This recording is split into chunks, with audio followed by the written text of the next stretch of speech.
Much like your boyfriend at the open mic night, game franchises are always dying.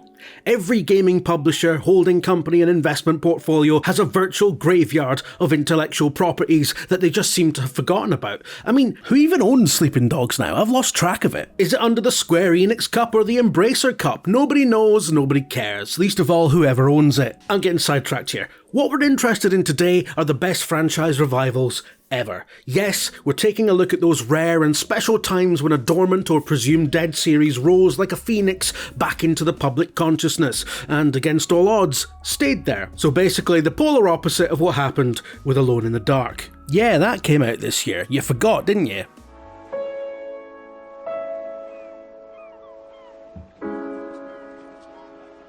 The Red Dead series started life as an abandoned Capcom concept that Rockstar acquired through the studio acquisition that eventually gave us Rockstar San Diego. And you know, the original Red Dead Revolver really does feel like an experimental Capcom banger from the early 2000s. It feels more like an arcade shooter than an action-adventure game, like the spaghetti western equivalent of shooting rubber ducks with a pop gun. There's no open world to speak of beyond a lightly explorable hub town, and generally it just bears very little resemblance, on paper at least, to the series we all know and love. However, its popular Deadeye shooting mode became a staple of the series going forward, and when the first true Red Dead Redemption game came along in 2010, having fully pivoted to Grand Theft Horsey, it didn't disappoint. It's now one of the most beloved series of all time, thanks to its fusion of cool as hell gunplay, embracing of classic Western narrative tropes, and an art style that's vaguely unsettling, but you can't quite put your finger on why. Who knows what Red Dead would have become had it remained a Capcom property? Probably a largely forgotten one and done at this point, like so many of that firm's experiments from the era. But Rockstar took the core of that concept and built it out into the Grand Theft Horsey we know today, one of the crown jewels of the entire medium.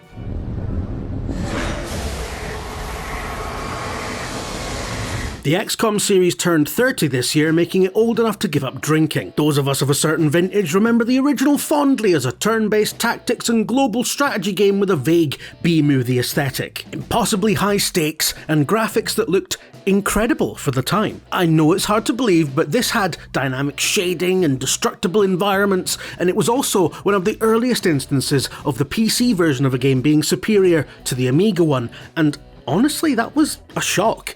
It just never happened before. And then you had stuff like Doom a year later, and it was clear that the Amiga was toast. The beige box your dad did his taxes on had emerged as the superior gaming system. God help us. XCOM would plod along with a string of diminishing return sequels and spin-offs, and by the late 2000s was considered pretty much a dead parrot. But something was brewing over at Firaxis Games, the Sid Meier studio mostly known for its stewardship of the Civ series. It gave XCOM a massive boot to the rear end, giving it a convincingly polished cinematic presentation for the Xbox 360 generation. Not quite ditching the B-movie aesthetic, but certainly moving in a more moodily lit direction. And yet, the soul of the game survived intact. That feeling of a high-stakes last stand against an invading force, the peril of knowing that the next mission could very well be the one that ruins your current run, with the addition of base building and an expanded, intricate level of squad management making you feel much more connected to your daft wee guys than ever before. XCOM Enemy Unknown isn't just a rare example of a reboot being as good as the original, it's an even rarer example of one that's actually better.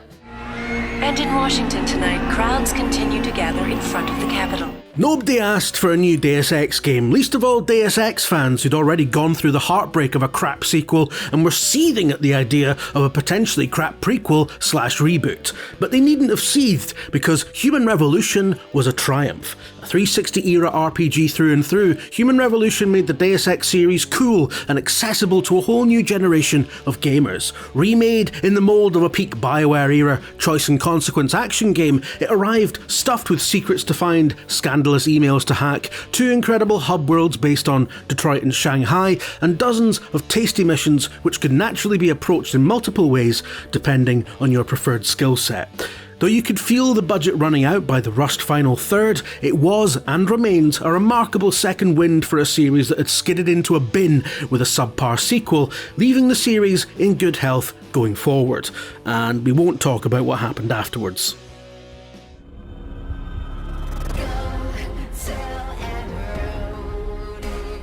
After the mixed response to Resi 6 and a general feeling that the series had become unfocused and perhaps out of touch with its survival horror roots, Capcom decided to peel Resident Evil back to its bare fundamentals for Resi 7, a semi-reboot that sent players to a big creepy old house in the middle of nowhere to be stalked by a horrid family of angry mutants in a viscerally gory first-person presentation that felt markedly different from anything the series had attempted before. This was actually the second time that the mainline Resident Evil games had undergone such a drastic change of format, and so the audience were more than receptive to this, and Resi 7 has gone down as not just a great return to form for the series, but also Capcom as a whole, kicking off a golden era for the publisher, who have spent the 7 years since throwing out certified banger after certified banger, and also Resi 3 Remake, but we won't talk about that. Stand up. There you go. You were dreaming. What's your name? With the ballooning dev cycles we have today, and sitting as we are in our 13th year with no sign of a new Elder Scrolls game in sight, 6 years between sequels doesn't seem all that much. And the Elder Scrolls series had yet to become a household name before the decision was made to put the third game, Morrowind, onto Microsoft's then new Xbox console, bringing the immersive RPG series to the masses and setting Bethesda on the path to becoming the juggernaut that it is today. And though Morrowind and the previous Elder Scrolls game Daggerfall shared a lore, a setting, and a handful of gameplay fundamentals, the design ethos of the two games couldn't be more different. Separated by a chasm of technological advancement, the biggest innovation brought by Morrowind was to shrink the map size by an unfathomable degree. Sounds counterintuitive, right? But Daggerfall's map, which was boasted to be the size of Great Britain, actually kinda sucked. The vast majority of Daggerfall's content, its towns and cities, its landscapes, and most of its quests and characters were procedurally or randomly generated, giving the player an ocean of content to wade through when only a thimble of it was really of any particular interest. And Morrowind did away with all that, presenting a landmass that was a fraction of a percent of the size, but which was absolutely stuffed with hand-created and curated stuff. Bespoke stuff, real stuff, a shining testament to the lesson that less is more. Morrowind might have been physically smaller, but it felt so much bigger with its intricate environment detail and high-stakes story of angry elven gods and a tense provincial relationship with an empire of men. Anyway, the real reason it's here is because it will really annoy people when it turns out we had a whole section on Morrowind while Shenmue 3 didn't even make the list. You half expected your memories to return once you were free of the Mind Flayer ship. Neckbeards everywhere had to pinch themselves when it was announced that Larian, the people behind the Divinity series, which is the kind of thing people would play because they were pining for a new Baldur's Gate, were developing a new Baldur's Gate. 23 years is a shockingly long time between sequels, and the scale of changes to the games industry in terms of technology, in terms of design principles, in terms of consumer expectations is so vastly different. Between Baldur's Gate 2 and 3, the RPG genre alone had gone through several massive shifts, with CRPGs falling in and out of favour while BioWare came and went as a dominant force. CD Projekt Red had it, then lost it, then had it again. The general RPGification of every other genre muddied the waters as to what even constitutes one, and then, at the end of all that, Larian managed to make Baldur's Gate 3 an authentic yet thoroughly modern instalment that felt every bit a true sequel while managing to push the genre forward with its gameplay and narrative innovations. How did it manage to do this? Well, largely because it understood the assignment. Baldur's Gate 3 sticks religiously to the core principle that it is, first and foremost, an adaptation of Dungeons and Dragons, and everything flows from there. From the unprecedented levels of player freedom in resolving quests, to the wry narration that seems to have so many permutations you'd need to do dozens of playthroughs before you'll have heard it all, Baldur's Gate 3 is a real triumph. Not only did it resurrect a long dormant video game series, it also managed to innovate and change the conversation around RPGs so much that it became one of those once-in-a-generation games that everything after will be compared to. I am Dave, President of the Republic of Dave. You will address me as Mr. President, or I will have you executed. The Fallout series was arguably more neckbeardy than Baldur's Gate back in the day, a strange retro-futuristic alt-history mashup full of daft pop culture references and wistful Americana. The original Fallout games were important within their niche, but outside of that, basically unknown. It was the kind of thing you'd only know about if you were the sort of person who had opinions about Doctor Who novels.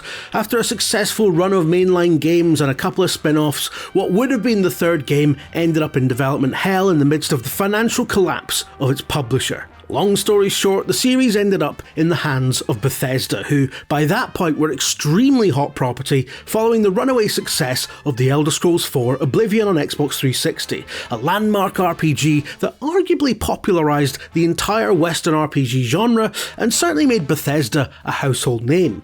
The original plans for Fallout 3 were scrapped, and Bethesda set about making it anew in their own image. The Wasteland would now be presented in first-person view, sharing the same engine as Oblivion and much of its design ethos. It was no longer an isometric RPG with turn-based combat, it was now a visceral and highly detailed world simulation. The upshot of this is that there was crap everywhere.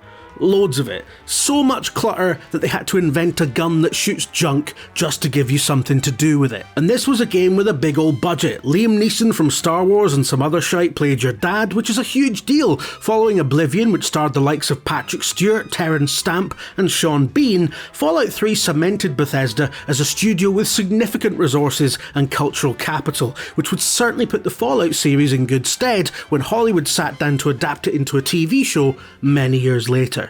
Seriously, the talent they've got on that show is ridiculous. And so, from a niche cultural cul-de-sac to one of the hottest entertainment properties on the planet, it's mind-blowing how much Fallout 3 reversed the fortunes of this once relatively unknown and arguably deceased RPG series. And that's why Fallout 3 is the greatest franchise revival of all time, because it wasn't just a resuscitation, it was a supercharge. Join us next week for the worst franchise revivals ever. And until then, why not tell us off in the comments about things we didn't put in, or did?